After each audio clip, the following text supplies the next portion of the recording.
Hello viewers, আজকে Walton Primo NX এর রিভিউতে আমরা দেখাবো আমাদের এমএইচএল ফিচার। এবং আমরা সবাই জানি আমাদের এনএক্স এ এমএইচএল যুক্ত করা হয়েছে এবং এমএইচএল ফিচারটি সাধারণত আমাদের যদি দেখাতে হয় তার জন্য আমাদের দরকার হবে হলো একটি এমএইচএল কেবল এবং সেই সাথে সাথে একটি ইউএসবি কেবল এবং একটি পাওয়ার অ্যাডাপ্টার। প্রথমেই আমি দেখিয়ে নিচ্ছি সাধারণত এমএইচএল কেবলে কি থাকে। এমএইচএল কেবলে থাকে একটি এইচডিএমআই পোর্ট এবং আরেকটি প্রান্তে থাকে একটি মাইক্রো ইউএসবি পোর্ট। তো এখানে যে মাইক্রো ইউএসবি যে পোর্টটি রয়েছে এমএইচএল কেবলের সাথে, সেটি আপনি আপনার সেটের সাথে কানেক্ট করবেন এবং আপনার যে পাওয়ার অ্যাডাপ্টার এবং যে বাকি যে ইউএসবি কেবলটি রয়েছে সেই ইউএসবি কেবলে যে মাইক্রো ইউএসবি পোর্টটি রয়েছে সেটি কানেক্ট করবেন আপনার এমএইচএল অ্যাডাপ্টারের সাথে এবং যে ইউএসবি পোর্টটি রয়েছে এটি পাওয়ার অ্যাডাপ্টারের সাথে যাবে এবং এই পাওয়ার অ্যাডাপ্টারটিকে কানেক্ট করবেন পাওয়ার কেবলের সাথে।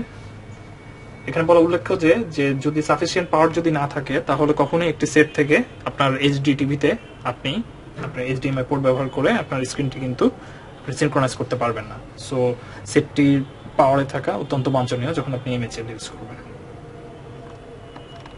হ্যালো ভিউয়ার্স, আমি আমার এইচডিএমআই কেবলটি টিভির সাথে কানেক্ট করেছি।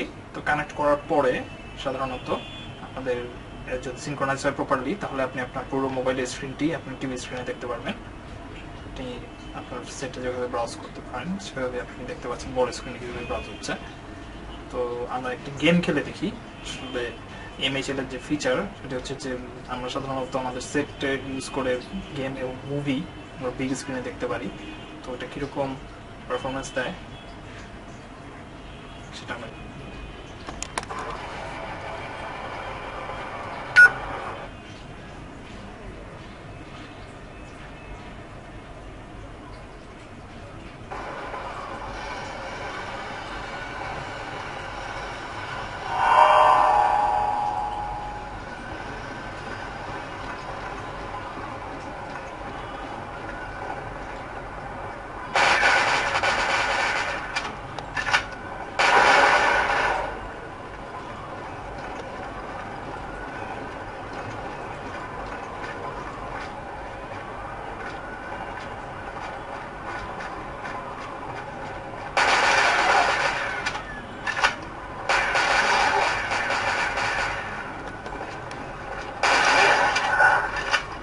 আমরা এইভাবে আমাদের ইচ্ছা করলে অ্যান্ড্রয়েড ডিভাইসের যে কোনো গেম আমরা বড় পর্দায় শেয়ার করে খেলতে পারি। তো এটাই হচ্ছে এমএইচএল এর সবচেয়ে বড় ফিচার।